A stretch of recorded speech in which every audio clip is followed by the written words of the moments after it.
Welcome back to Doodling with Purpose, your week-by-week guide to learning how to be an ancient Egyptian. Okay, well, not learning how to be an ancient Egyptian, but learning how to write like an ancient Egyptian, because that's what doodling with purpose means. If you're going to doodle in your spare time, whether it's at home or in your office or at school or at the gym, wherever you are, if you've got a pencil and you've got a piece of paper, you can now doodle with purpose.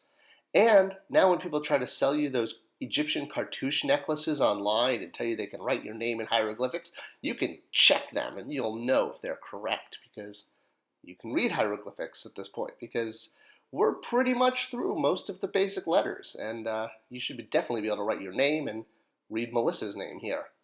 All right, so as we always do, let's review the 3 glyphs we did last week, and then we'll do 3 more for this week. So last week we started off with wa, which is a curl long leg, up, and connect. And that's the broom. All right, next up we have the waz, scepter, and then finally the wacham, the ox leg there, and then a detail, wacham, whackum. All right, next up we have the Egyptian sign for ruler. And actually, I was going to say not this kind of ruler, but this is actually kind of pretty smart, because with this kind of ruler, you could just trace hieroglyphics, and it's pretty helpful. If you ever see something like this, definitely pick it up. I got to look for something like this. I'm sure I could find it on Amazon. All right, so we did the waz scepter last week, and there's obviously a lot of scepters, and different scepters designate different people in Egyptian society, royals, household members, priests. We're going to do the wazir scepter there, which can sometimes be seen as a charm like this. It's very similar to the wasir, but the wazir scepter is pointed forward. It's the head of Set, the Egyptian god, on a stick.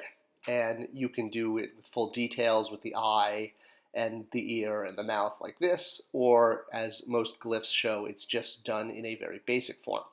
So this is the waz scepter, and it means ruler. All right, so we're going to start with a circle going up. We'll do the ears, and that's it. And you can do a little eye if you want. All right, so we're going to do the symbol for T, and then we'll do up for one ear, up for a second ear, and a little eye. Pretty easy. Line, half circle, which is the same as T, and then up for an ear and up for an ear. And there's wazir, ruler. All right, next up we are going to do the symbol for pure, which is a jar pouring water, but is a jar pouring water that is on top of a foot. It's an evolution of this glyph, which is a jar pouring water on top of a full person, but it evolved to just be a foot, and it's the exact same foot that you did for the hieroglyph for B. So all the way back in lesson 1, if you got letter B, you're halfway there. And this is wab, which is the Egyptian symbol for pure. All right, so we're going to start with the letter B, which is that foot, and then we're going to add a jar on top. So we're going to have circle, diagonal, connect, and then the water coming out, which is like a Bart Simpson all the way down to the ground. All right, so start with the B, the foot, then we're going to do half circle around, diagonal, connect, and we're going to Bart Simpson the water down. One more time. Got space here. All right, B. And we're going to do loop around circle, connect, and Bart Simpson the water. And that is wa. All right, our last one for today is the symbol for an Egyptian roadway, which is basically the version of a street sign in ancient Egypt, right? Well, I mean, kind of, sort of, not really.